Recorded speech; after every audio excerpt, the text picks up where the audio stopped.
ಇನ್ನು ಸೈಫ್ ಅಲಿ ಖಾನ್ ಹೊಟ್ಟೆಗೆ ಚೂರಿ ಇರಿತ ಪ್ರಕರಣಕ್ಕೆ ಈಗ ಬಿಗ್ ಟ್ವಿಸ್ಟ್ ಸಿಕ್ಕಿದೆ.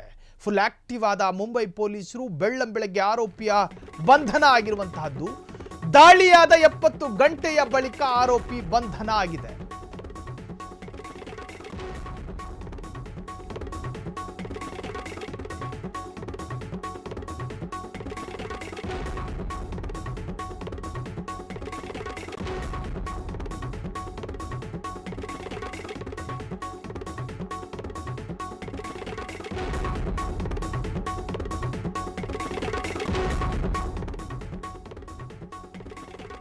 ಬಾಲಿವುಡ್ನ ಖ್ಯಾತ ನಟ ಸೈಫ್ ಅಲಿ ಖಾನ್ ಹೊಟ್ಟೆಗೆ ಚೂರಿ ಇರಿತ ಪ್ರಕರಣಕ್ಕೆ ಈಗ ಬಿಗ್ ಟ್ವಿಸ್ಟ್ ಸಿಕ್ಕಿರುವಂತಹದ್ದು. ಫುಲ್ ಆಕ್ಟಿವ್ ಆಗಿದ್ದಾರೆ ಮುಂಬೈ ನಗರದ ಪೊಲೀಸರಿಗೆ ಒಂದು ರೀತಿಯ ಸವಾಲಾಗಿದ್ದ ಪ್ರಕರಣ ಇದು. ಬೆಳ್ಳಂಬೆಳಗ್ಗೆ ಆರೋಪಿಯನ್ನ ಬಂಧನ ಮಾಡಿದ್ದಾರೆ. ಆರೋಪಿ ಲಾಕ್ ಆಗಿದ್ದಾನೆ. ದಾಳಿಯಾದ 70 ಗಂಟೆಯ ಬಳಿಕ ಆರೋಪಿ ಬಂಧನ ಆಗಿರುವಂತಹದ್ದು. ಮುಂಬೈ ಠಾಣೆಯಲ್ಲಿ ಪೊಲೀಸರ ಬಲೆಗೆ ಆರೋಪಿ ಸಿಕ್ಕಿ ಹಾಕಿಕೊಂಡಿದ್ದಾನೆ. ಮುಂಬೈ ವಿಭಾಗ 9ರ ಡಿಸಿಪಿ ದೀಕ್ಷಿತ್ ಗೆಡಾಮ್ ಹೇಳಿಕೆಯನ್ನು ಕೊಟ್ಟಿರುವಂತಹದ್ದು. ಸೈಫ್ ಅಲಿ ಖಾನ್ ಕೇಸ್ಗೆ ಈಗ ಬಿಗ್ ಟ್ವಿಸ್ಟ್ ಸಿಕ್ಕಿರುವಂತಹದ್ದು. ಬಿಗ್ ಬಾಸ್ ಜೊತೆಗೆ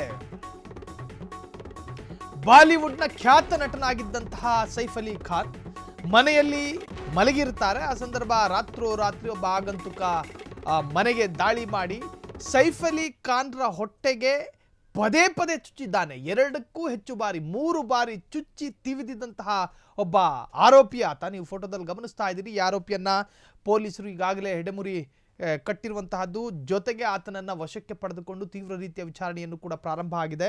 ಮುಂಬೈ ಪೊಲೀಸರು, ಅದರಲ್ಲೂ ಕೂಡ ಎನ್ಕೌಂಟರ್ ಸ್ಪೆಷಲಿಸ್ಟ್ ದಯಾ ನಾಯಕ್ ಕೂಡ ಆಕ್ಟಿವ್ ಆಗಿದ್ರು. ಅವರೇ ಈ ಕೇಸನ್ನು ವಿಶೇಷವಾಗಿ ಎತ್ಕೊಂಡಿದ್ರು. ಸೊ ಈಗ ಒಂದು ಕಡೆ ಲೀಲಾವತಿ ಆಸ್ಪತ್ರೆಯಲ್ಲಿ ಟ್ರೀಟ್ಮೆಂಟ್ ಪಡಿತಾ ಇದ್ದಂತಹ ಸೈಫ್ ಅಲಿ ಖಾನ್ ಹಂತವಾಗಿ ಚೇತರಿಸಿಕೊಂಡು ಬರ್ತಾ ಇದ್ದಾರೆ. ಅದರಲ್ಲಿ ಒಂದು ಸಮಸ್ಯೆ ಆಗಿತ್ತು. ಏನಂತ ಹೇಳಿದ್ರೆ, ಆತನ ಹೊಟ್ಟೆಗೆ ಚುಚ್ಚಿ ಆ ಚಾಕುವಿನ ತುಂಡು ಬಾಕಿಯಾಗಿತ್ತು ಹೊಟ್ಟೆಯಲ್ಲಿ. ಸೊ ಸೈಫ್ ಅಲಿ ಖಾನ್ ಮೇಲೆ ದಾಳಿ ಮಾಡಿದವನು ಭಾರತೀಯನಲ್ಲ, ಬಂಧಿತ ಆರೋಪಿ ಬಾಂಗ್ಲಾದೇಶಿ ಎನ್ನುವ ಅನುಮಾನವಿದೆ.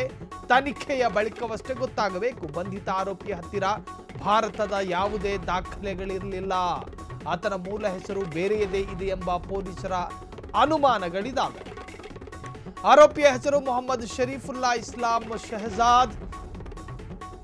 ವಿಚಾರಣೆಯ ವೇಳೆ ತಾನು ಮಾಡಿರುವ ತಪ್ಪನ್ನು ಒಪ್ಪಿಕೊಂಡಿದ್ದಾನೆ. ಬಂಧನವಾಗಿರುವ ಆರೋಪಿ ಮುಂಬೈನ ಪಬ್ನಲ್ಲಿ ಕೆಲಸ ಮಾಡ್ತಿದ್ದ. ಬಾಂಗ್ಲಾದಿಂದ ಬಂದು ವಿಜಯ್ ದಾಸ್ ಎಂದು ಹೆಸರನ್ನ ಬದಲಾವಣೆ ಮಾಡಿಕೊಂಡಿದ್ದ. ಬಾಂಗ್ಲಾದೇಶದಿಂದ ಅಕ್ರಮವಾಗಿ ಬಂದಿದ್ದಾನೆ ಎನ್ನಲಾಗಿದೆ. ಸೈಫ್ ಅಲಿ ಖಾನ್ಗೆ ಯಾಕೆ ಚುಚ್ಚಿದ್ದಾನೆ ಎನ್ನುವಂತಹದ್ದು ಇನ್ನೂ ಕೂಡ ತನಿಖೆಯಿಂದ ಹೊರಬರಬೇಕು ಅಷ್ಟೇ.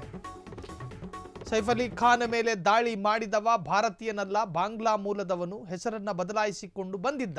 ಮುಂಬೈನ ಪಬ್ನಲ್ಲಿ ಕೆಲಸ ಮಾಡ್ತಿದ್ದ. ಬಂಧಿತ ಆರೋಪಿ ಬಾಂಗ್ಲಾದೇಶಿ. ಆತನ ಮೂಲ ಹೆಸರು ಬೇರೆಯದ್ದೇ ಇದೆ. ಸೊ ಸೈಫ್ ಅಲಿ ಖಾನ್ ಮನೆಗೆ ಬಂದು ಏಕಾಏಕಿ ಸೈಫ್ ಅಲಿ ಖಾನ್ರನ್ನ ದಾಳಿ ಮಾಡಿದ್ದ. ಜೊತೆಗೆ ಈತನಿಗೂ ಮತ್ತು ಆ ಸೈಫ್ ಅಲಿ ಖಾನ್ ಮನೆ ಕೆಲಸದವಳಿಗೂ ಸಂಬಂಧಗಳಿತ್ತ ಎನ್ನುವಂಥ ಅನುಮಾನಗಳು ಕೂಡ ಇತ್ತು. ಪೊಲೀಸರು ಎಲ್ಲ ಮಜಲುಗಳಿಂದಲೂ ಕೂಡ ತನಿಖೆಯನ್ನ ಮಾಡಿದ್ರು. ಜೊತೆಗೆ ಎನ್ಕೌಂಟರ್ ಸ್ಪೆಷಲಿಸ್ಟ್ ದಯಾ ನಾಯಕರ ನೇತೃತ್ವ ಇತ್ತು. ಹಾಗಾಗಿ ಈ ಪ್ರಕರಣ ಮತ್ತಷ್ಟು ಚುರುಕುಗೊಳ್ಳುತ್ತೆ ಎನ್ನುವಂತಹ ನಿರೀಕ್ಷೆ ಪೊಲೀಸ್ ಇಲಾಖೆಗೂ ಇತ್ತು. ಒಂದಷ್ಟು ಕ್ಷಣಗಳಲ್ಲಿಯೇ ಆರೋಪಿಯನ್ನ ಬಂಧನ ಮಾಡಿದ್ದಾರೆ. ಆರೋಪಿಯಿಂದ ಸಾಕಷ್ಟು ವಿಚಾರಗಳನ್ನು, ಜೊತೆಗೆ ಶಾರುಖ್ ಮನೆ ಮೇಲೂ ಕೂಡ ದಾಳಿಯಾಗಿತ್ತು. ಈ ಹಿಂದೆ ಸಲ್ಮಾನ್ ಖಾನ್ ಮೇಲೂ ಕೂಡ ದಾಳಿಯಾಗಿತ್ತು. ಎಲ್ಲ ಪ್ರಕರಣಗಳು ಕೂಡ ಈಗ ಪೊಲೀಸರಿಗೆ ಒಂದು ಸವಾಲಾಗಿತ್ತು. ಸೊ ಈತನ ತನಿಖೆಯಿಂದ ಕೆಲ ಅಂಶಗಳು ಹೊರಬೀಳಬಹುದು ಎನ್ನುವಂಥ ನಿರೀಕ್ಷೆ ಇದೆ. ಪೊಲೀಸರ ತನಿಖೆ ಚುರುಕುಗೊಂಡಿದೆ. ಆರೋಪಿಯಿಂದ ಮಹತ್ವದ ದಾಖಲೆ, ಮಹತ್ವದ ಮಾಹಿತಿಯನ್ನು ಕಲೆ ಹಾಕೋ ಸಾಧ್ಯತೆಗಳು ಕೂಡ ವ್ಯಕ್ತವಾಗಿದೆ.